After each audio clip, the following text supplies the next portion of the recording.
चलें जी, bone tumours पढ़ते हैं। सबसे पहले बोन ट्यूमर की क्लासिफिकेशन है, classification of primary tumours involving the bone, histological classification है, ठीक है। उसके बाद बिनाइन और मिलिग्नेंट के लिहाज से क्लासिफिकेशन है हिस्टोलॉजिकली। मेटोपोइटिक जो स्टेम सेल्स हैं उससे ऑलमोस्ट 40% ट्यूमर्स अराइज होते हैं, ठीक है। उसके बाद कॉन्ड्रोजेनिक यानी कि कार्टिलेज से जो ओरिजिनेट होते हैं वो ऑलमोस्ट 22% है। उसके बाद ओस्टियोजेनिक जो डायरेक्टली बोन से ओरिजिनेट हो रहा है 19% है। अननोन ओरिजिन 10% ट्यूमर्स होते हैं, ठीक है। हिस्टियोसाइटिक रीजन यानी कि जो स्किन से ओरिजिनेट होते हैं और बोन तक पहुंचते हैं वो। उसके अलावा fibrogenic region, notochordal vascular region, lipogenic region and neurogenic region, ठीक है। सबसे ज़्यादा जो हिस्टोलॉजिकली इन्वॉल्व करते हैं वो हिमेटोपोइटिक है। ये वाले ट्रेसिस में आ जाते हैं जिनके साथ परसेंटेज नहीं ना दी गई, ये ट्रेसिस में आ जाएंगे। रेयरली ये वाले ट्यूमर्स जो हैं आगे बोन को इन्वॉल्व करेंगे, लेकिन जिनके साथ परसेंटेज दी गई है वो उसी परसेंटेज के लिहाज से बोन को इन्वॉल्व करेंगे। उसके बाद बात करते हैं बिनाइन ट्यूमर्स कौन से हैं। ऑस्टियोकोंड्रोमा, बोन और कार्टिलेज का जो ट्यूमर होता है बेनाइन ट्यूमर, ठीक है, ऑस्टियोकोंड्रोमा बोलते हैं। उसके बाद कॉन्ड्रोमा कार्टिलेज का ट्यूमर होता है। कॉन्ड्रोब्लास्टोमा ब्लास्ट सेल यानी कि जो इमेच्योर कार्टिलेज के सेल्स होते हैं उनका ट्यूमर। कॉन्ड्रोमैक्सॉइड फाइब्रोमा कार्टिलेज का ट्यूमर है। और उसके अलावा फाइब फाइब्रोब्लास्ट का ट्यूमर होता है, ठीक है, फाइब्रस टिश्यूज का। ओस्टियोइड ओस्टियोमा ये बोन का ट्यूमर है। ओस्टियोब्लास्टोमा बोन के जो इमेच्योर सेल्स हैं उनका ट्यूमर। जेंट सेल ट्यूमर ये बोन का बिनाइन ट्यूमर है एक, ठीक है। फाइब्रस हिस्टियोसाइटोमा फाइब्रस टिश्यूज का और स्किन का ट्यूमर है। मेटाफाइजियल फाइब्रस डिफेक्ट मेटाफाइसिस के नज़दीक जो फाइब्रस टिश्यू है उनका ट्यूमर है, फाइब्रोमा इसको बोलते हैं। हीम एंजियोमा ब्लड वेसल का ट्यूमर है। उसके बाद लाइपोमा लिपिड का ट्यूमर है, ठीक है, लिपिड टिश्यूज का। न्यूरोलिमल शीथ का ट्यूमर जो होता है उसको न्यूरोलियोमायोमा बोलते हैं। उसके बाद मिलिग्नेंट ट्यूमर्स हैं।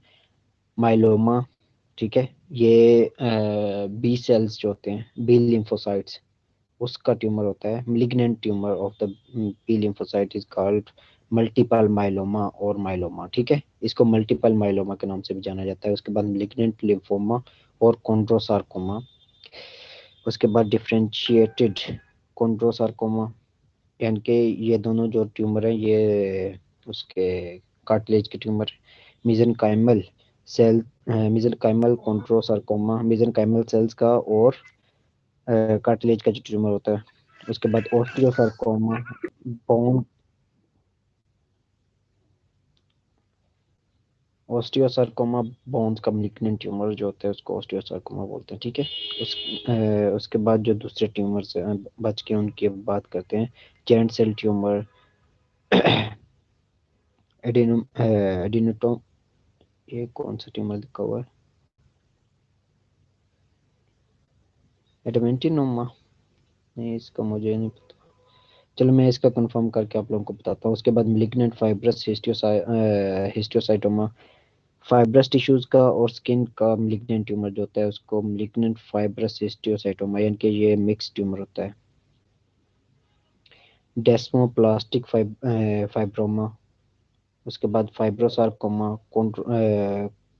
कॉन्ड्रोमा। उसके बाद हीम एंजियो एंडोथेलियोमा एंडोथेलियल सेल्स का हीम एंजियो पेरिसाइटोमा पेरिसाइट्स का जो सेल्स है ब्लड वेसल्स के इर्द गिर्द जो सेल्स होते हैं लाइपोसार्कोमा। और उसके बाद लिपिड का ट्यूमर लिग्नेंट ट्यूमर, ठीक है।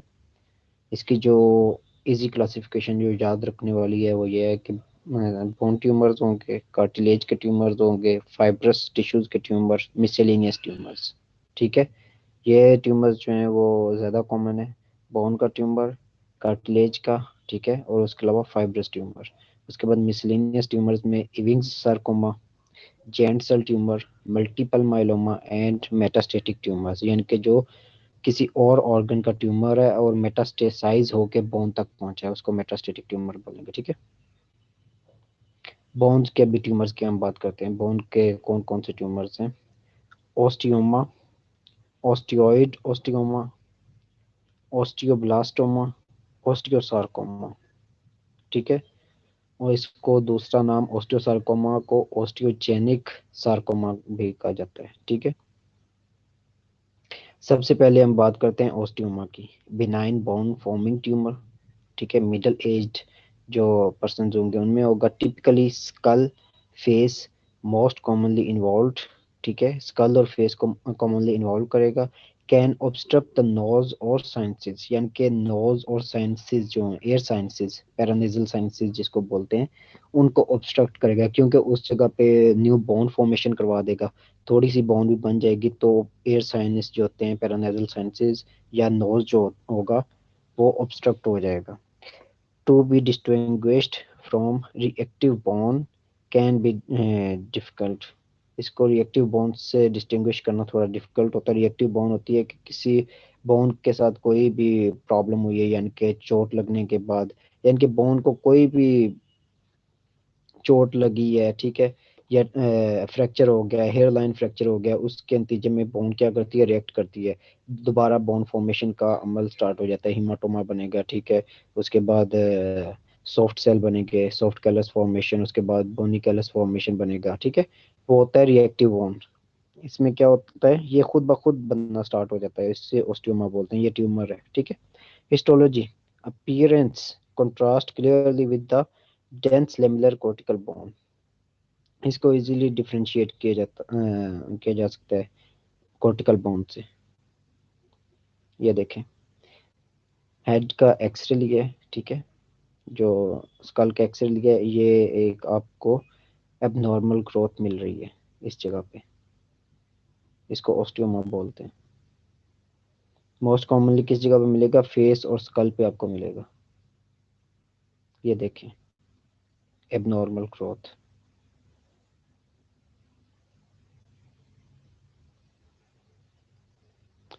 Osteoid osteoma, benign bone forming tumour, ये भी बोन फॉर्मिंग ट्यूमर है, सेम जस्ट लाइक ऑस्टियोमा, ठीक है।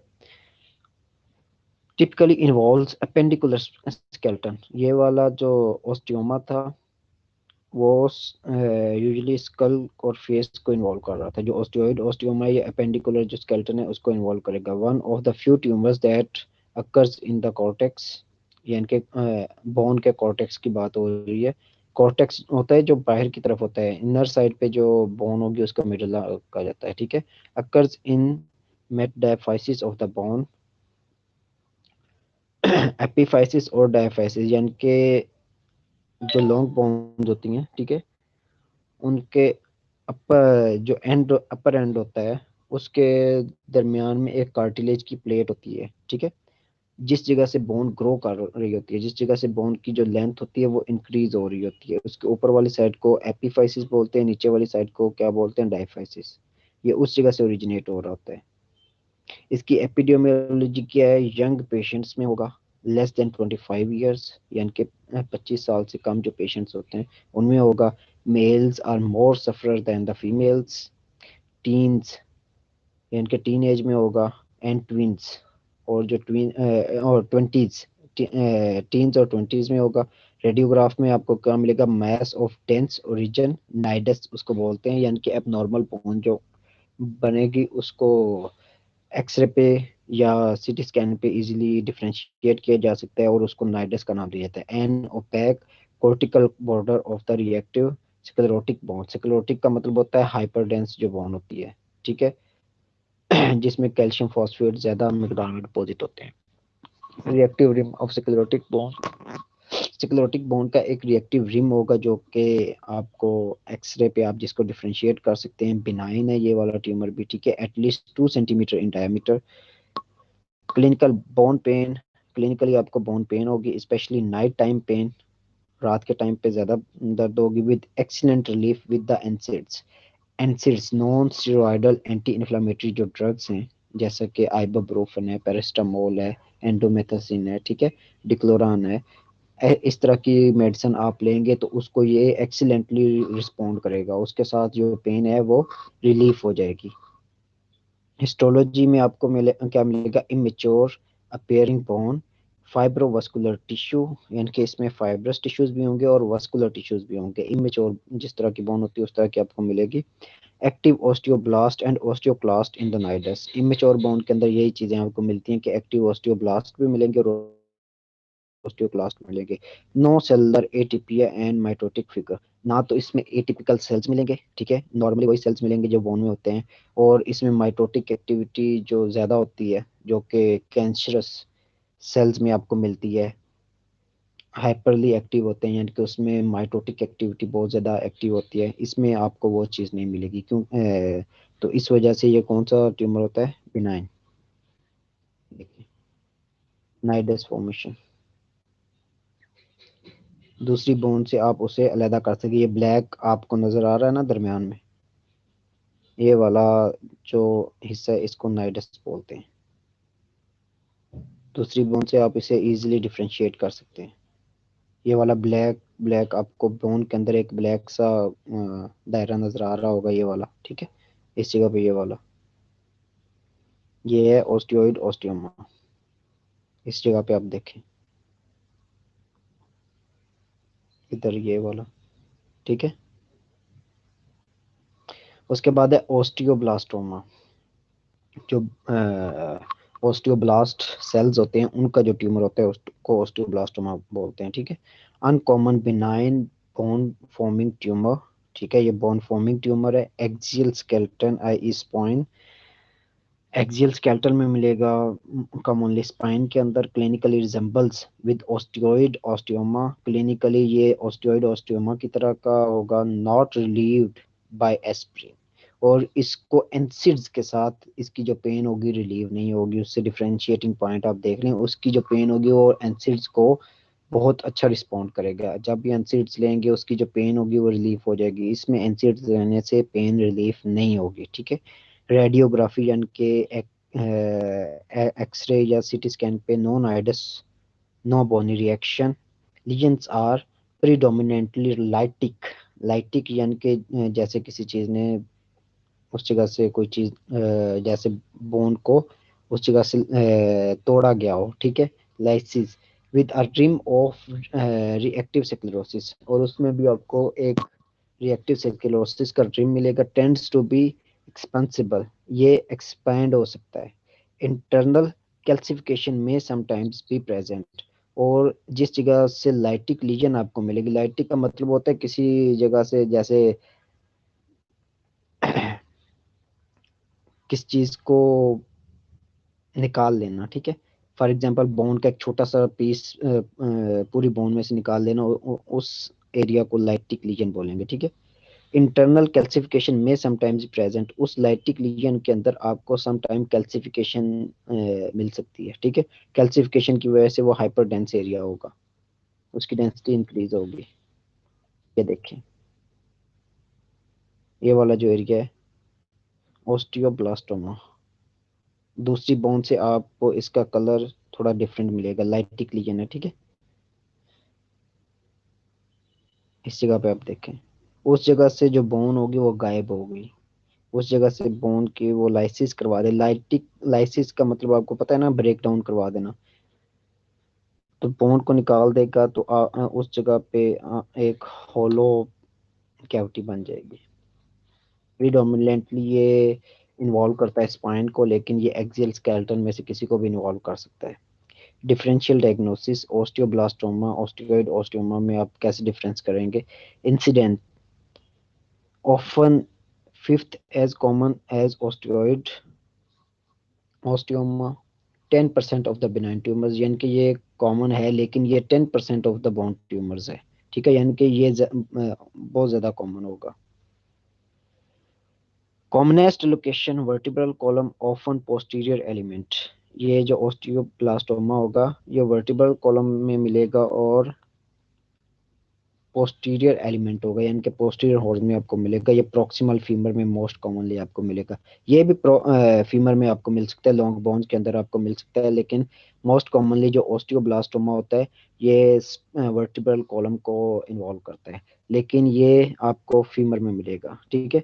क्लिनिकल प्रेजेंटेशन पेन इनकंसिस्टेंट, इसमें जो पेन होगी वो इनकंसिस्टेंट होगी, उसको आप मेडिकेशन के साथ रिलीव करने की कोशिश करेंगे, थोड़ा बहुत फर्क पड़ेगा, लेकिन ये मोस्टली किसको, जो ओपियोइड एनाल्जेसिक्स होंगे उनको रिस्पॉन्ड करेगी। ये वाली जो होगी एनसिड्स को बहुत अच्छा रिस्पॉन्ड करेगी। पेन परसिस्टेंट नॉकटर्नल, रात के टाइम पे पेन होती है, और जब आप एनसिड्स देंगे तो इसमें पेन जो होगी रिलीफ करेगी। ये परसिस्टेंट पेन होती है, ये इनकंसिस्टेंट होती है, कभी रुक जाएगी कभी होना स्टार्ट हो जाएगी, ठीक है।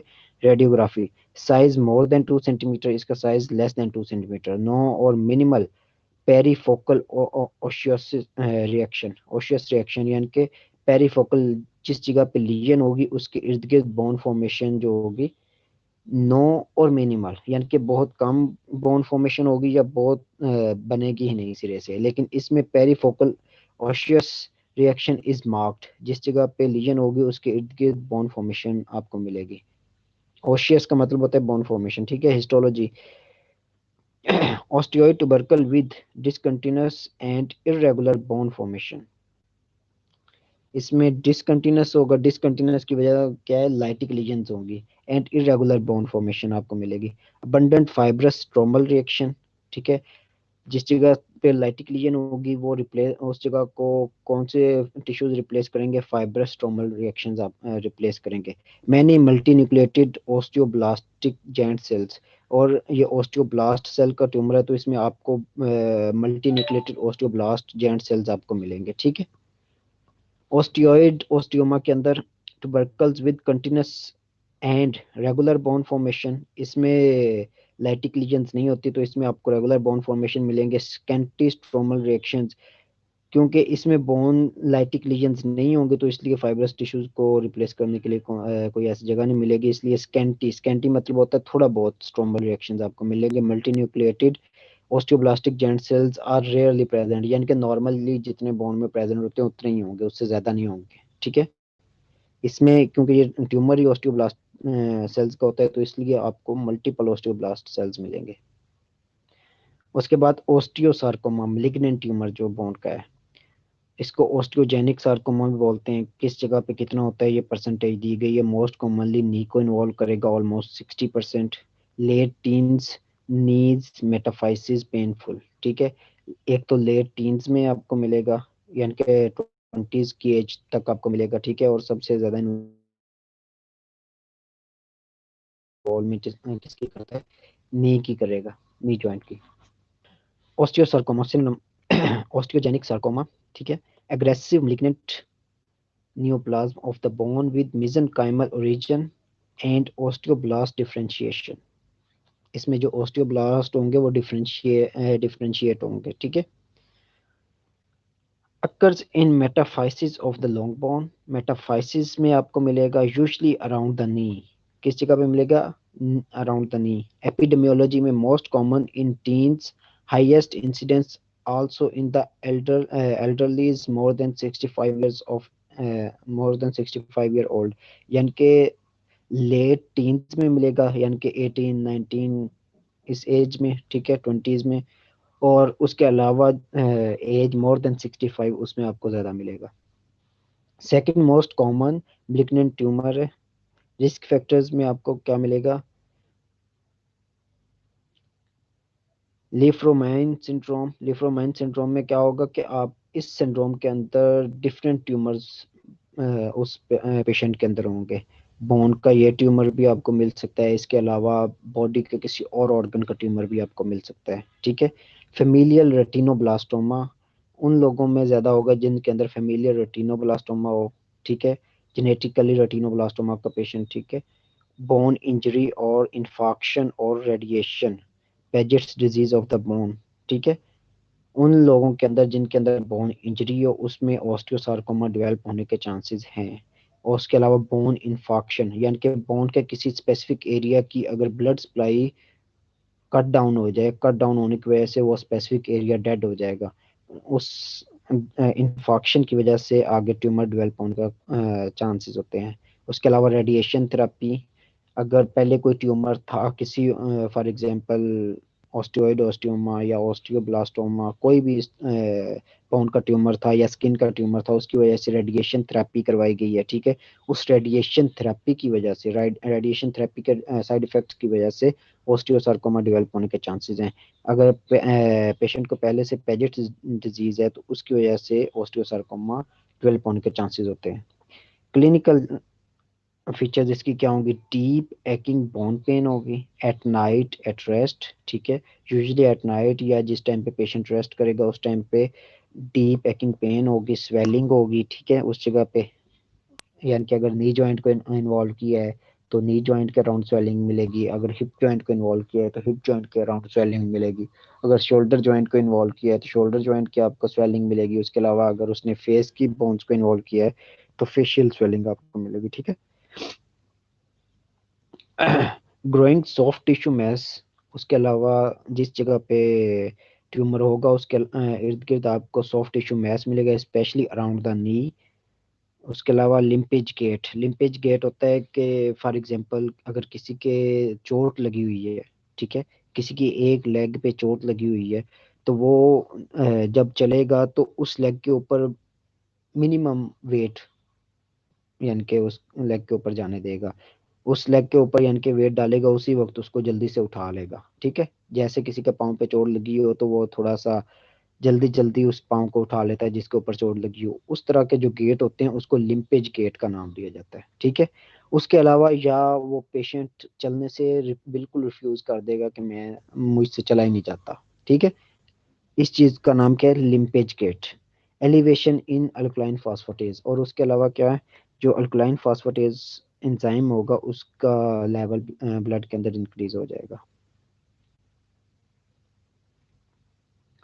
उसके बाद रेडियोग्राफी, रेडियोलॉजिकली हमें क्या मिलेगा? Expansion into the soft tissue in sunburst pattern with poorly defined borders, periosteal elevation called Codman's triangle, cortical destruction।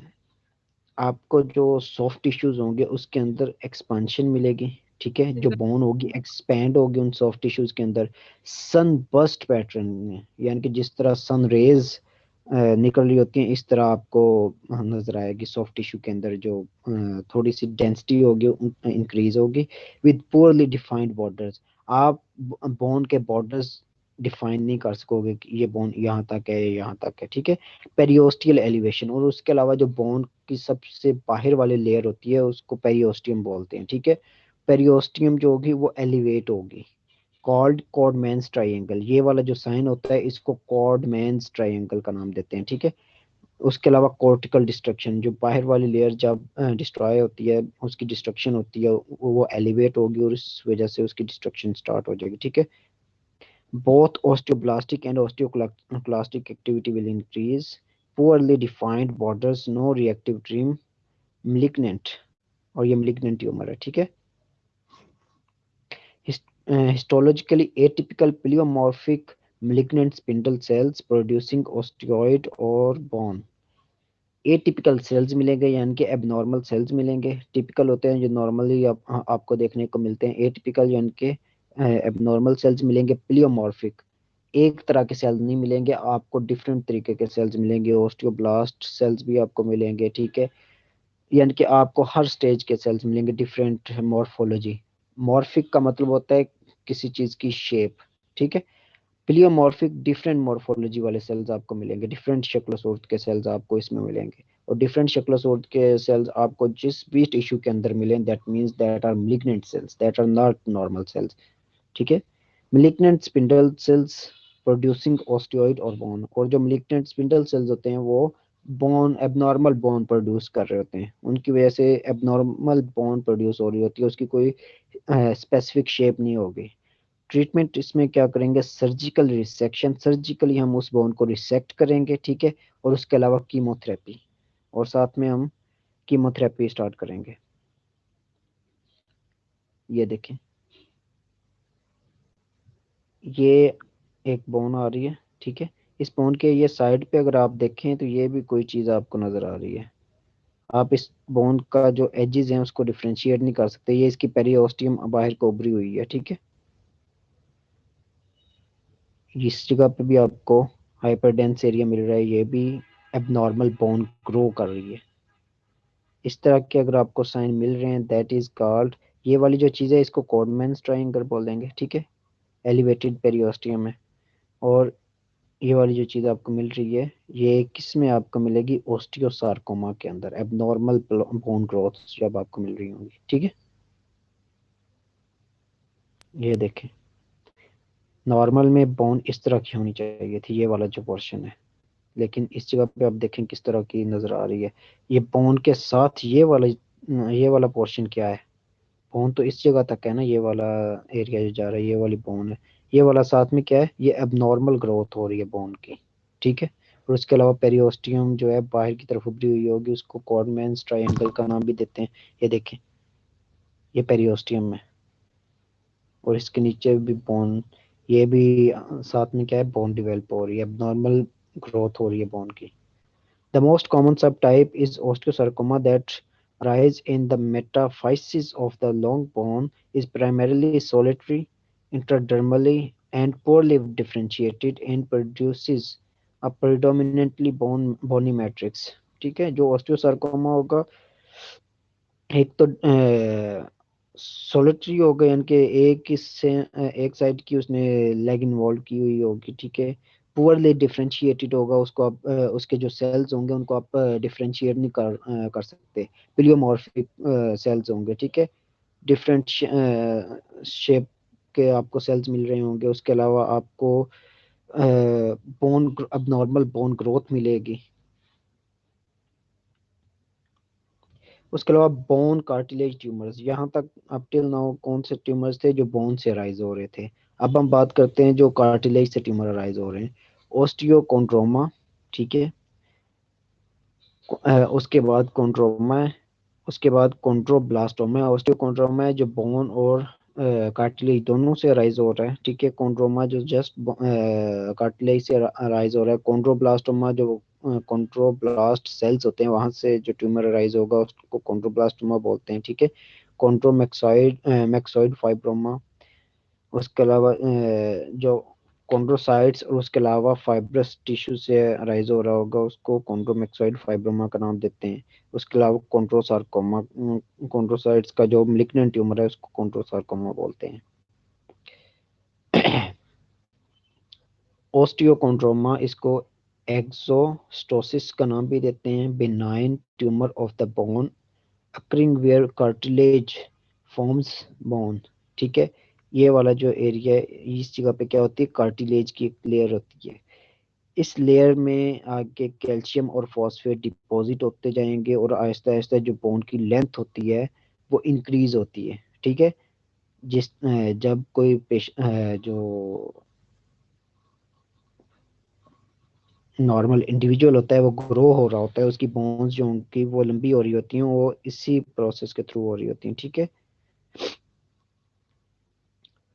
इसका जो ऊपर वाला पोर्शन होगा उसको एपिफाइसिस, जो नीचे वाला पोर्शन होगा उसको डायफाइसिस, ये एपिफाइसिस ये डायफाइसिस, ठीक है। इस जगह से ट्यूमर अराइज होगा, ओस्टियोकॉन्ड्रोमा, ठीक है। उसको एक्सोस्टोसिस का नाम भी देते हैं, benign tumour of the bone occurring where cartilage forms the bone. इस जगह पे जो कार्टिलेज है वो बोन फॉर्मेशन काज करवा रही है, ठीक है। बोन फॉर्मेशन काज करवा रही है, उसके अलावा लेंथ इंक्रीज हो रही है बोन फॉर्मेशन की वजह से। मेटाफाइसिस ग्रोइंग प्लेट, इसको मेटाफाइशियल प्लेट बोलते हैं, ठीक है। ट्यूमर क्रिएट बोनी प्रोजेक्शन और outgrowth from the surface of the bone called exostosis with cartilaginous cap। इस जगह से एक ट्यूमर राइज हुआ सबसे पहले ये देखें, ये कार्टिलेज से एक थोड़ी सी प्रोजेक्शन निकली है, वो प्रोजेक्शन आहिस्ता आहिस्ता जैसे जैसे बोन इस जगह से यहाँ तक ग्रो कर गई है, ठीक है। ये बोन की ग्रोथ हुई है, लेंथ में इजाफा हुआ है, इस जगह तक पहुंच गई है, ठीक है। ये ग्रोथ भी साथ में ग्रो करना स्टार्ट होगी और इसकी टिप जो है उसके ऊपर आपको कार्टिलेज मिलेगी, आर्टिकुलर कार्टिलेज, ठीक है। और इसके दरमियान में आपको बोन मैरो भी मिलेगा और इसके इर्द गिर्द आपको हार्ड कंपैक्ट बोन मिलेगी, ठीक है। ट्यूमर क्रिएट्स बोनी प्रोजेक्शन और outgrowths from the surface of the bone called exostosis with cartilaginous cap. इसके ऊपर क्या होगी, कार्टिलेजिनस कैप होगी, जिसको articular just like articular cartilage.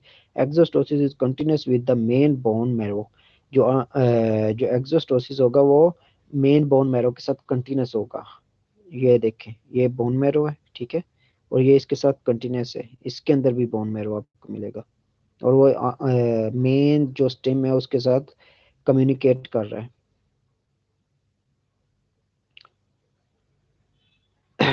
Epidemiology, most common benign bone tumour, males are more sufferer than the females. Young patients less than 25 years, clinically non-tender, firm mobile immobile mass, यानी कि ये movable नहीं होता क्योंकि ये bone का portion है, protruding from the normal ends of the long bone. किस जगह पे आपको मिलेगा? जो लॉन्ग बोन होगी उसके नॉर्मल एंड पे आपको मिलेगा। Histology looks like a growth plate, यानी कि ये ग्रोथ पे प्लेट से ये राइज हुआ है। Can but rarely progress to the chondrosarcoma, यानी कि नॉर्मली ये एसिम्टोमेटिक होता है, जस्ट प्रोजेक्शन आपको मिलेगी, एक एबनॉर्मल मास मिलेगा, लेकिन rarely it can progress to chondrosarcoma, यानी कि रेयरली ये आगे जो malignant ट्यूमर है कार्टिलेज का उसमें प्रोग्रेस हो सकता है, उसमें चेंज हो सकता है। अगर तो एसिम्टोमेटिक है तो इसको जस्ट ऑब्जर्व करना है, यानी कि जस्ट फॉलो अप करना है। पेशेंट को कहना है कि आप चेकअप के लिए 3 महीने बाद दोबारा तशरीफ लेके आएँ, 3 महीने बाद आएगा। अगर एसिम्टोमेटिक है, कोई उसमें malignant चेंजेस नहीं है, तो आपने उससे फिर कहना है कि आप नेक्स्ट 3 मंथ बाद फॉलो अप के लिए दोबारा तशरीफ लेके आएँ, यानी कि यही आपने करना है। उसके अलावा अगर तो सिम्टोमेटिक है तो उसको आपने रिसेक्ट कर देना है, उसको आपने काट के अलहदा कर देना है, ठीक है। एक्सरे क्या ऊपर आपको इस तरह की फाइंडिंग्स मिलेंगी। उसके बाद chondroma. Chondroma is a benign cartilaginous tumor which is encapsulated with a lobular growing pattern. ठीक है, tumour cells resembles normal sales and produces the cartilaginous matrix. जो ट्यूमर सेल्स होते हैं जस्ट लाइक नॉर्मल सेल्स और cartilaginous matrix produce करते हैं। Often occurs in the long bones of the hand and feet. किस जगह पे होगा? आपको हैंड्स और फीट्स की जो लॉन्ग बोन्स है, यानी कि फिंगर्स की जो बोन्स है वहां पे आपको मिलेगा। उसके अलावा most common tumour of the hand, सबसे ज्यादा इसकी जो प्रेवलेंस है वो हैंड पे आपको मिलेगी। Radiology, radio dense mass, rings, arcs, popcorns, snowflakes, stippled appearance.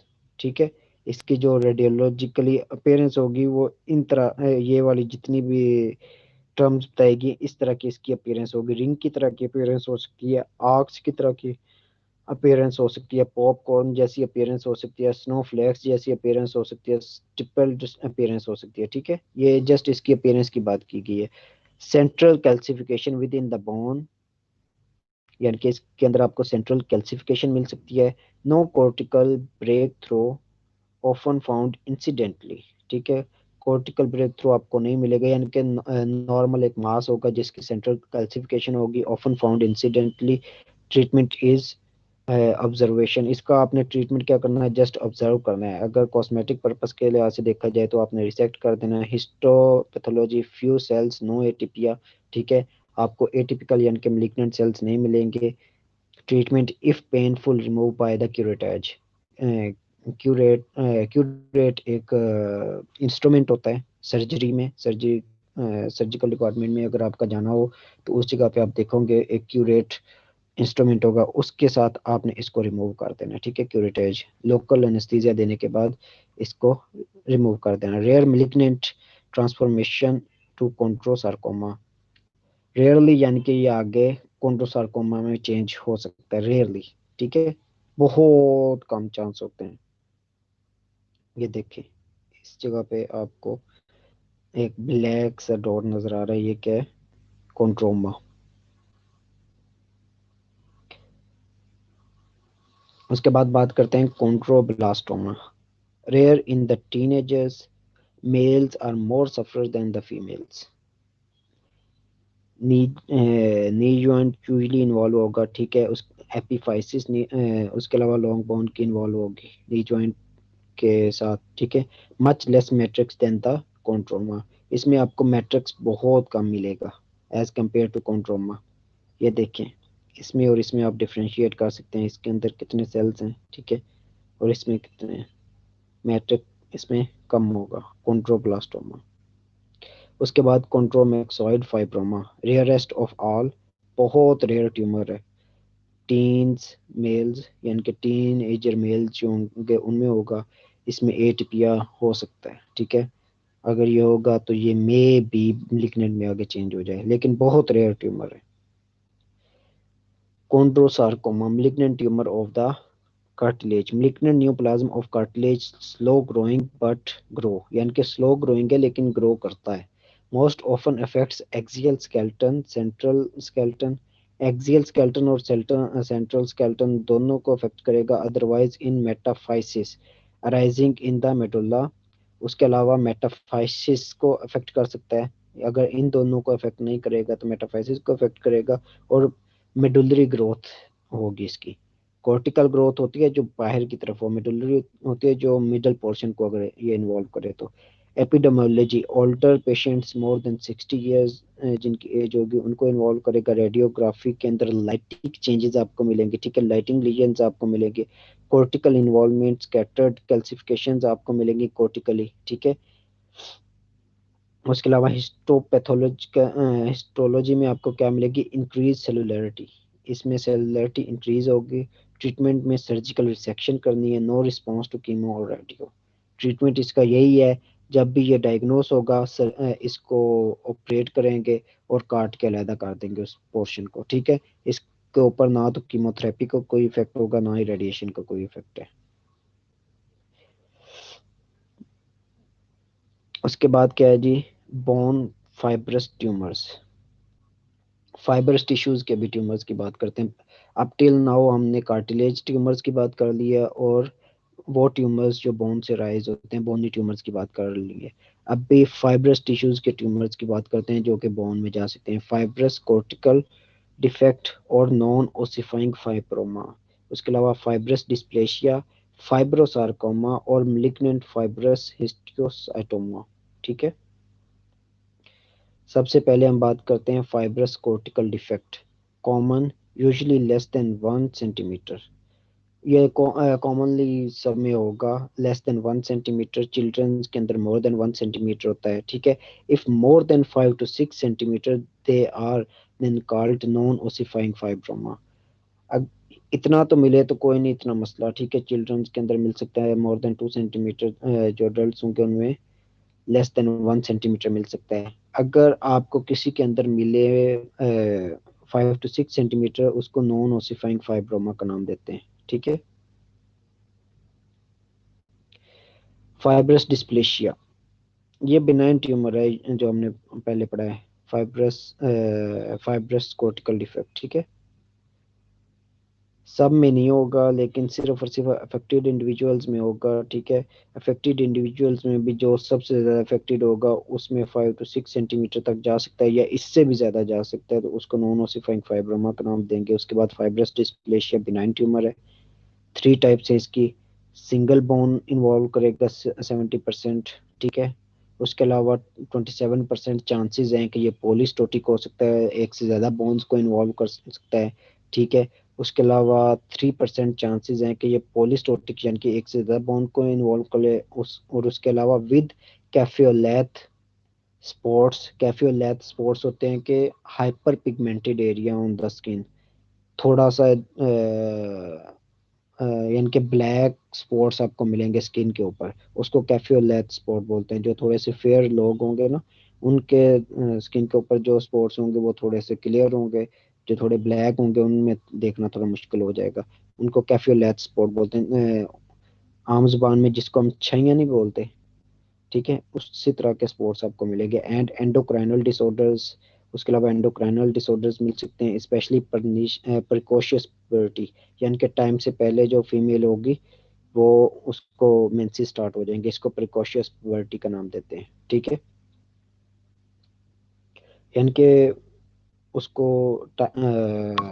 Normally for example 16 year की एज में मेंस्ट्रुएशन स्टार्ट होती है, तो इस फीमेल को मे बी 9 ईयर या 10 ईयर की एज में प्यूबर्टी जो मेंस्ट्रुएशन है वो स्टार्ट हो जाए, ठीक है। इसको प्रिकॉशियस प्यूबर्टी बोलते हैं। उसके बाद फाइब्रोसार्कोमा की बात करते हैं।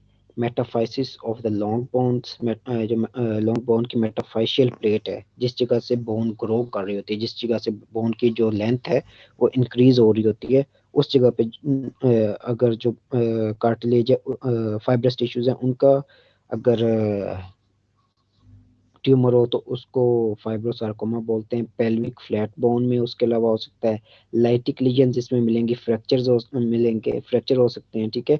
सार्कोमेटस मेटोप्लेशिया इसको बोलते हैं, सार्कोमेटस मेटास्टेसिस हो सकती है, ठीक है।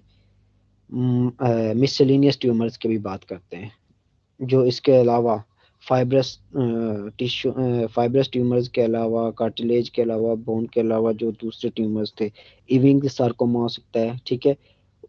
उसको उसका एक मेन्यू का आप याद रख लें, primitive neuroectodermal tumour, giant cell tumour हो सकता है, और उसके अलावा मेटास्टेटिक ट्यूमर्स हो सकते हैं, ठीक है, जो मेटास्टेसाइज होकर बोन तक पहुंचते हैं। इविंग्स ट्यूमर कौन सा होता है? इसको इविंग सार्कोमा का नाम भी देते हैं। मिलिग्नेंट ट्यूमर है, made of small round blue cells, ठीक है। इसमें जो सेल्स होंगे स्मॉल होंगे, राउंड होंगे और ब्लू होंगे, ठीक है। हिस्टोलॉजिकली पुअरली डिफरेंशिएटेड सेल्स किस में आपको मिलते हैं? हमेशा मिलिग्नेंट ट्यूमर्स के अंदर। न्यूरो एंडोक्राइनल सेल रीजन, ये न्यूरो एंडोक्राइनल सेल रीजन है इसका, ठीक है। नर्वस टिश्यूज और एंडोक्राइनल टिश्यू से ये ओरिजिनेट होता है। बोन डिस्ट्रक्शन इन डायाफाइसिस और मेटाफाइसिस लोकेशन, ये डायफासिस या मेटाफाइसिस में बोन की डिस्ट्रक्शन कर सकता है। Arise in the medullary cavity of the bone, medullary cavity से अराइज होगा, कॉज्ड बाय T11-12 ट्रांसलोकेशन, यानी कि क्रोमोसोम 11 टू 12 ट्रांसलोकेशन से ये होता है। यानी कि अगर कोई जीन क्रोमोसोम नंबर 11 से 12 पे ट्रांसलोकेट हो तो उसकी वजह से जो ट्यूमर होगा उसको इविंग सार्कोमा बोलते हैं, ठीक है। किसी कोई जीन अगर अब नॉर्मली 11 से 22 पे ट्रांसलोकेट हो तो उसकी वजह से जो ट्यूमर होगा उसको इविंग सार्कोमा बोलते हैं। Epidemiology, teens less than 15 years old males are more suffer than the female, second most common bone malignancy in the children, ठीक है। चिल्ड्रंस के अंदर ये सबसे ज्यादा जो कॉमन ट्यूमर है उसमें सेकंड नंबर किसका होता है? इविंग सार्कोमा का। Clinically increase WBCs, increase ESR, mimics osteomyelitis, जिस तरह ऑस्टियोमाइलिटिस में ESR भी ज्यादा होता है और WBC ज्यादा होते हैं, इसी तरह आपको इसमें भी ESR और WBC ज्यादा मिलेंगे। रेडियोलॉजिकली ओनियन स्किन अपीयरेंस, जिस तरह ओनियन के छिलके होते हैं ना, लेयर्स नजर आ रही होती हैं, इस तरह क्लिनिकली रेडियोग्राफ के अंदर आपको लेयर्स नजर आएंगी, ठीक है।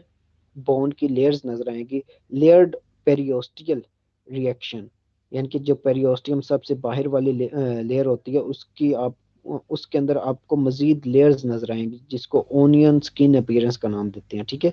कैन हैव कॉडमैन ट्रायंगल, जिस कॉडमैन ट्रायंगल मैंने आपको पहले भी एक्सप्लेन किया, अगर पेरियोस्टियम उभरी हुई हो, ठीक है, सब पेरियोस्टियल इन्फ्लेमेशन या मास की वजह से, तो उसको कॉडमैन्स ट्रायंगल बोलते हैं। Often in femur, ilium, humerus and tibia, किन एरिया में होगी? फीमर के अंदर हो सकती है, एलियम के अंदर हो सकती है, ये हिप बोन होती है एलियम, ठीक है। उसके अलावा ह्यूमरस एंड टिबिया।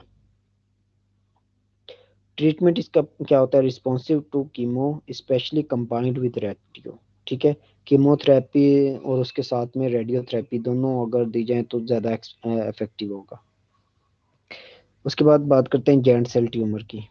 ये हम मिसलिनियस ट्यूमर्स अभी पढ़ रहे हैं, ठीक है। सिनोनिम इसका क्या है? Giant cell tumour of the bone और ओस्टियोक्लास्टोमा इसको बोलते हैं, ठीक है। Giant cell tumour of bone और osteoclastoma. Tumour of osteoclast like cells, यानी कि ऑस्टियोक्लास्ट की तरह के जो सेल्स होते हैं उनका जो ट्यूमर होता है उसको जेंट सेल ट्यूमर बोलते हैं। Arise from epiphyseal plate, usually around the knee, किस जगह पे होगा? Around the knee, benign but locally aggressive, 2% malignant, often to the lungs. ये नॉर्मली एक बिनाइन ट्यूमर है, ठीक है। और लोकली एग्रेसिव होता है, लोकली जो टिश्यूज होंगे उनको इन्वॉल्व करेगा, और बिनाइन ट्यूमर है, यानी कि अगर नी पे है तो नी के अराउंड जो टिश्यूज हैं उनको ही इन्वॉल्व करेगा, उससे ज़्यादा आगे नहीं कहीं जाएगा। लेकिन 2% चांसेस हैं कि ये मलिग्नेंट हो सकता है। अगर मलिग्नेंट हो तो ये कहाँ पे जा सकता है, ब्लड के थ्रू लंग्स तक जा सकता है, ठीक है।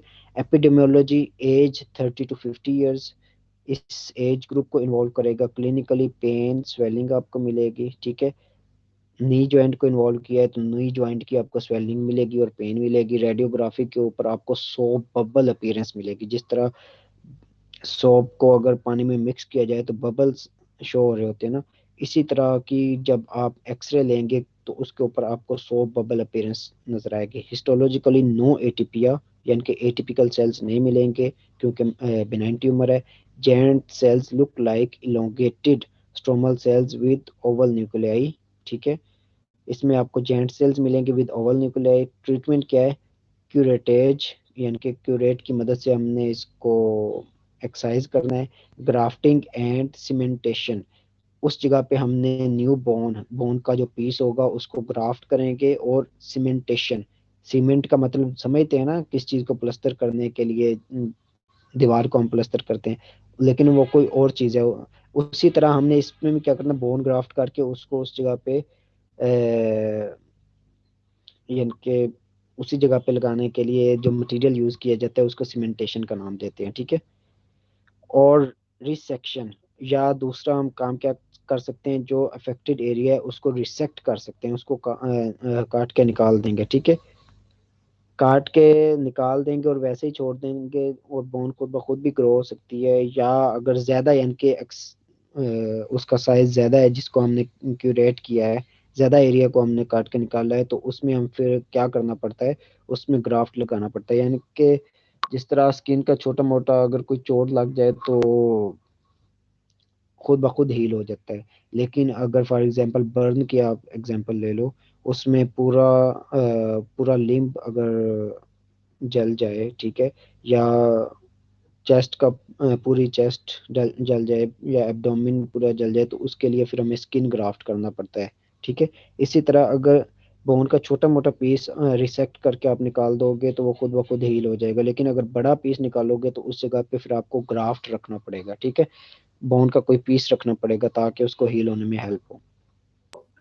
उसके अलावा ये वाली मेडिसिन है, दोनों दोनों सुमाब, ये वाला रैंक लाइगेंड इनहिबिटर है जो कि इसके लिए इफेक्टिव है, ठीक है। नेक्स्ट जो ट्यूमर है मल्टीपल माइलोमा। मल्टीपल माइलोमा और myeloma is a type of cancer that develops from the cells in the bone marrow called plasma cells. B lymphocytes जब मिच्योर हो जाते हैं ना तो उनको हम प्लाज्मा सेल का नाम देते हैं।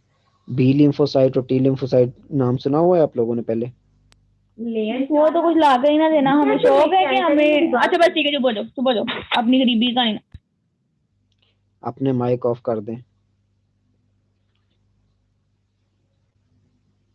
Bone marrow produces different types of blood cells, ठीक है। बोन मैरो जो होता है वो डिफरेंट टाइप्स के ब्लड सेल्स प्रोड्यूस कर रहा है, जिसमें आरबीसीज हैं, डब्ल्यूबीसीज हैं। डब्ल्यूबीसीज के आगे टाइप्स हैं, न्यूट्रोफिल्स हैं, मोनोसाइट्स हैं, ठीक है। नेचुरल किलर सेल्स हैं, बी लिम्फोसाइट हैं, टी लिम्फोसाइट हैं, इयोसिनोफिल हैं, बेजोफिल हैं, ठीक है। ये सारे कहाँ से प्रोड्यूस हो रहे हैं, प्लेटलेट्स वगैरह, ये बोन मैरो से प्रोड्यूस हो रहे होते हैं, और इनका एक ही प्रिकर्सर सेल होता है। बोन मैरो से एक सेल प्रोड्यूस होता है बी लिम्फोसाइट। बी लिम्फोसाइट जब मेच्योर होता है ना, मेच्योर होने के बाद वो प्लाज्मा सेल में चेंज हो जाता है। प्लाज्मा सेल का अगर ट्यूमर हो तो उस मिलिग्नेंट ट्यूमर हो तो उसको मल्टीपल माइलोमा का नाम देते हैं। Myeloma can be anywhere there is a bone marrow, यानी कि जिस जगह पे भी बोन मैरो होगा ये उसी जगह पे हो सकता है जब मल्टीपल माइलोमा होता है, ठीक है। इंक्लूडिंग द पेल्विस, पेल्विस में भी बोन मैरो होता है, उस जगह पे हो सकता है, स्पाइन के अंदर, रिब केज के अंदर, etc. As it can occur in several places in the body it is often called as multiple myeloma. जैसे कि ये जिस्म के डिफरेंट हिस्सों में मल्टीपल प्लेसेस पे हो सकता है, मल्टीपल साइट्स के ऊपर हो सकता है, यानी कि उन सारी साइट्स पे हो सकता है जिन साइट्स पे आपको बोन मैरो मिलेगा, तो इसलिए इसी मुनासबत से इसको मल्टीपल माइलोमा का नाम दिया जाता है, ठीक है। Multiple myeloma age group 40 to 60 year, जो इसका एज ग्रुप है 40 से 60 साल की एज में होगा, ठीक है। Males are more suffer than the females, इसमें जो फीमेल्स होंगी वो ज्यादा सफर होती हैं, ठीक है। और मेल जो होते हैं वो ज्यादा सफर होते हैं as compare to females. Plasma cells become malignant, crowd out normal cells production, ठीक है। जो नॉर्मल सेल प्रोडक्शन होते हैं उसको इनहिबिट करेंगे, डिस्ट्रॉय नॉर्मल बोन टिश्यू, और उसके अलावा जो नॉर्मल बोन टिश्यूज होंगे उनको डिस्ट्रॉय करेंगे, एंड कॉजेज पेन। और उसके अलावा जिस वक्त बोन टिश्यूज डिस्ट्रॉय होंगे तो उसकी वजह से पेन भी होगी। Symptoms bone pen, swollen and tender joints, जो जॉइंट्स होंगे वो स्वेल होंगे और उसके अलावा टेंडर होंगे, यानी कि पेन होगी, touch to pain. Low grade fever and general malaise, और उसके अलावा लो ग्रेड फीवर मिलेगा। जितने भी malignant ट्यूमर्स होते हैं उसमें आपको फीवर, वेट लॉस, ठीक है, मेलेज मिलता है। मेलेज होता है कि बॉडी पेन होती है, ठीक है। Clinical manifestations of multiple myeloma वही सेम चीज़ें जो अभी हमने पढ़ी हैं, pain in the lower back, long bone और रिब के, यानी कि जिन जिन एरिया को ये अफेक्ट करेगा उन एरियाज की पेन होगी, इन्फ्लेमेशन होगी, जर्नल मैलेज होगी, ठीक है, फीवर होगा, ब्लीडिंग हो सकती है, यानी क्योंकि क्या करेगा, पैनसाइटोपेनिया काज करवाएगा। बोन मैरो के अंदर प्रॉब्लम क्रिएट कर रहा है ना, तो बोन मैरो के अंदर ही प्लेटलेट्स भी प्रोड्यूस हो रही हैं। जब प्लेटलेट्स उस जगह पे प्रोड्यूस नहीं हो सकेंगी बोन मैरो के अंदर इस ट्यूमर की वजह से, तो उसकी वजह से प्लेटलेट्स ने क्या करवाना होता है, ब्लड क्लॉट करवाना होता है। ब्लड क्लॉट नहीं हो सकेगा तो उसकी वजह से ब्लीडिंग होगी। Symptoms of hypercalcaemia, hypercalcaemia के सिम्टम्स आएंगे, nausea, fatigue and thirst increase हो जाएगी, ठीक है। Symptoms of hyperviscosity, M protein इसमें इंक्रीज हो जाएगा। एम प्रोटीन मतलब इस मल्टीपल माइलोमा के अंदर जो प्रोटीन होता है उसको नाम देते हैं एम प्रोटीन का। प्लाज्मा सेल्स इंक्रीज होंगे, प्लाज्मा सेल के इंक्रीज होने की वजह से जो ब्लड है वो थिक हो जाएगा, गाढ़ा हो जाएगा, विस्कस, हाइपर विस्कस हो जाएगा, ठीक है। हाइपर विस्कोसिटी की वजह से जो ब्लड वेसल्स के अंदर जो ब्लड है उसकी मोबिलिटी डिक्रीज हो जाएगी, और प्रॉपरली जो ऑक्सीजनेटेड ब्लड है वो सम टिश्यूज तक नहीं पहुंच सकेगा। फॉर एग्जांपल हेड में हमारे जो ब्रेन है उसको सही तरह से नहीं जब ब्लड पहुंचेगा तो उसकी वजह से हेडिंग होगी, ठीक है। और उसके अलावा ब्लीडिंग की वजह से ब्रूजिंग हो सकती है, इंटरडर्मल जो स्किन के अंदर ब्लीडिंग होती है उसकी वजह से ब्रूज बन सकते हैं। इस्केमिक न्यूरोलॉजिक सिम्टम्स आ सकते हैं। इस्कीमिया यानी कि थिकनेस की वजह से अगर क्लॉट बन गया है, या ऑक्सीजन की किसी न्यूरोलॉजिक टिश्यू को कमी हुई है तो उसकी वजह से इस्केमिक न्यूरोलॉजिक सिम्टम्स आ सकती हैं। Other neurologic symptoms peripheral neuropathy हो सकती है एंड मेनिंजाइटिस हो सकता है, ठीक है। डायग्नोसिस में क्या होगा, the classic triad of multiple myeloma marrow plasma cytosis हो सकता है, यानी कि बोन मैरो के अंदर जब हर तरफ प्लाज्मा सेल्स आपको मिलेंगे तो उसकी वजह से क्या होगा, plasma cytosis, means plasma cells की उस जगह पे ज्यादती होगी। लाइटिक बोन लीजन्स मिल सकती हैं, ठीक है। उसके अलावा सीरम एंड और यूरिन एम कंपोनेंट, यानी कि सीरम और यूरिन के अंदर आपको एम कंपोनेंट, एम प्रोटीन मिल सकते हैं। The diagnosis may be made in the absence of bone lesions if the plasmacytosis is associated with a progressive increase in M component over time, or if extramedullary mass lesions develops, ठीक है। जो diagnosis है उसके लिए अगर plasma cytosis आपको मिल रहा है और उसके अलावा यूरिन के अंदर और सीरम के अंदर आपको एम प्रोटीन मिल रहे हैं, एम कंपोनेंट मिल रहा है, तो आप उसकी डायग्नोसिस बना सकते हैं, even if the bone lytic lesions are not present, ठीक है। बोन लाइटिक लीजन्स में इस तरह की आपको मिलेंगी। ये जो लाइटिक लीजन्स हैं ये ऑक्सीपिटल बोन जो होती है उसको स्पेयर करेगी, ऑक्सीपिटल बोन को इन्वॉल्व नहीं करेगी, बाकी जितनी भी हेड की बोन होगी उसको इन्वॉल्व करेगी। लाइटिक बोन लीजन्स इन मल्टीपल माइलोमा, इधर भी आपको लाइटिक बोन लीजन मिल रही है, इस जगह पे भी मिल रही है, ठीक है।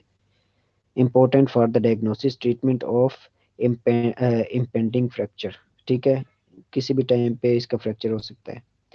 Classic triad of multiple myeloma sign and symptoms, multiple myeloma के साइन एंड सिम्टम्स की जो क्लास ट्रायड है टेट्राड है, tetrad means 4 classic sign and symptoms हैं, जिसका हम क्रैब के नाम से एक निमोनिक है। कैल्शियम एलिवेशन आपको मिलेगा, रीनल इम्पेयरमेंट मिलेगा, रीनल इम्पेयरमेंट एम प्रोटीन की वजह से होगा, ठीक है। इसमें जब रीनल इम्पेयरमेंट मिलेगा तो increase burn and creatinine, increase blood urea nitrogen, ठीक है। ब्लड के अंदर ब्लड यूरिया नाइट्रोजन इंक्रीज होगा, ठीक है। और उसके अलावा क्रेटिनिन लेवल इंक्रीज होगा। उसके अलावा एनीमिया मिलेगा। एनीमिया क्यों मिलेगा, मैं आप लोगों को बता चुका हूँ कि बोन मैरो के अंदर जितने भी सेल्स प्रोड्यूस हो रहे हैं उसको डिप्रेस करेगा, उनको इफेक्टिवली प्रोडक्शन उनकी डिक्रीज करेगा, जिसकी वजह से आरबीसीज प्रोड्यूस नहीं हो सकेंगे, तो अनीमिया होगा। बोन बोन के अंदर क्या चीज मिल सकती है, बोन पेन मिल सकती है, बोन लाइटिक लीजन्स और फ्रैक्चर मिल सकते हैं, ठीक है। Calcium elevation, renal impairment, anaemia, और उसके अलावा बोन इन्वॉल्वमेंट में बोन पेन, लाइटिक लीजन्स और फ्रैक्चर्स मिल सकते हैं। वही सेम चीज़ है पेन। प्लेन रेडियोलॉजी में आपको ये देखें, ये एक फ्रैक्चर आपको इस जगह पर नज़र आ रहा है, ठीक है। उसके अलावा लाइटिक लीजन्स आपको जगह जगह नज़र आ रही हैं, इस जगह पे लाइटिक लीजन्स है, इधर भी ये सामने लाइटिक लीजन है, ठीक है। A full skeletal survey is required for proper evaluation, ठीक है। जिस वक्त इवेलुएट कर रहे होंगे उस वक्त फुल स्केलेटल सर्वे रिक्वायर होगा, यानी कि पूरे स्केलेटल सिस्टम का सर्वे करेंगे। Number of lytic lesion is directly proportional to the tumour load, जितनी ज़्यादा लाइटिक लीजन होंगी दैट मीन्स ट्यूमर उतना ज़्यादा अग्रेसिव है। Classical lesions are well defined, round punched out lytic lesions scattered diffusely among the involved bones। या तो ये scattered हो सकती हैं, यानी कि solitary, और scattered यानी कि एक यहाँ पे है, एक वहाँ पे है, एक वहाँ पे है, या diffused लाइटिक लीजन हो सकती है, यानी कि डिफ्यूजली उन्होंने इन्वॉल्व किया होगा, तो उसके अंदर फ्रैक्चर के चांसेस ज़्यादा होंगे, ठीक है। Such lesions in skull gives pepper pot और स्विस चीज अपीयरेंस, ठीक है। ये एक स्पेसिफिक अपीयरेंस का नाम लिखा हुआ, पेपर पॉट और Swiss cheese appearance. However the occipital bone is spared, जो ऑक्सीपिटल बोन होगी वो स्पेयर्ड होगी, ऑक्सीपिटल बोन के अंदर आपको लाइटिक लीजन्स नहीं मिलेंगे। मल्टीपल डिफॉर्म्ड वर्टिब्रल बॉडीज मिलेंगी, यानी कि वर्टिब्रल बॉडीज के अंदर भी आपको लाइटिक लीजन्स मिलेंगी। डिफ्यूज ओस्टोपीनिया, ओस्टोपीनिया का मतलब, ओस्टियो का मतलब होता है बोन, पीनिया का मतलब होता है कमी, यानी कि डिफ्यूजली जो बोन होगी उसकी कमी आपको मिलेगी। कमी किस तरह मिलेगी, लाइटिक लीजन्स की वजह से बोन जो होगी वो कम हो जाएगी, ठीक है। जगह जगह से बोन जो होगी वो गायब होगी because of multiple myeloma. No periosteal bone formation, periosteal bone इसमें नहीं बनेगी, ठीक है। Medullary involvement in the form of endosteal scalloping, और उसके अलावा मेडुलरी इन्वॉल्वमेंट भी होगी। मेटास्टेटिक, आगे हम पढ़ते हैं मल्टीपल माइलोमा के बाद लास्ट में आ गया मेटास्टेटिक। कौन से होंगे, मेल के अंदर मेटास्टेसाइज, प्रोस्टेटिक जो कैंसर होगा वो मेटास्टेसाइज करके बोन के अंदर आ सकता है। फीमेल ब्रेस्ट, उसके अलावा renal thyroid also seeks bone early also, ठीक है। प्रोस्टेटिक जो कैंसर होता है वो आगे मेटास्टेसाइज करके बोन तक आ सकता है। फीमेल्स के अंदर ब्रेस्ट कैंसर मेटास्टेसाइज करके बोन तक आ सकता है। उसके अलावा जो रीनल सेल कार्सिनोमा है, थायराइड कार्सिनोमा है, ठीक है, आल्सो सिक्स बोन अर्ली, सो यानी कि इसमें मोस्टली ये वाले सेल्स पहले बोन को इन्वॉल्व करते हैं, ये वाले जो ट्यूमर्स हैं, ठीक है। Thyroid, lymph node, prostate, testis, breast, ovaries, kidneys, यानी कि ये वाले जो ट्यूमर्स होंगे ये पहले बोन को इन्वॉल्व करेंगे मोस्टली। ये नहीं है कि ये कंफर्म है, लेकिन मोस्टली बोन को इन्वॉल्व करते हैं। Classification based on the site of origin, epiphyseal, यानी कि on the basis of site अभी क्लासिफाई कर रहे हैं। एपिफाइसियल को में कौन कौन से ट्यूमर आपको मिलेंगे, ऑस्टियोक्लास्टोमा एंड कॉन्ट्रोब्लास्टोमा। उसके अलावा मेटाफाइजियल प्लेट में आपको कौन से मिलेंगे, osteoid osteoma, osteochondroma, osteoblastoma, bone cyst, osteogenic sarcoma. Diaphysis में आपको इविंग सार्कोमा और मल्टीपल माइलोमा मिलेंगे। Up till now, if you have any question, you can ask.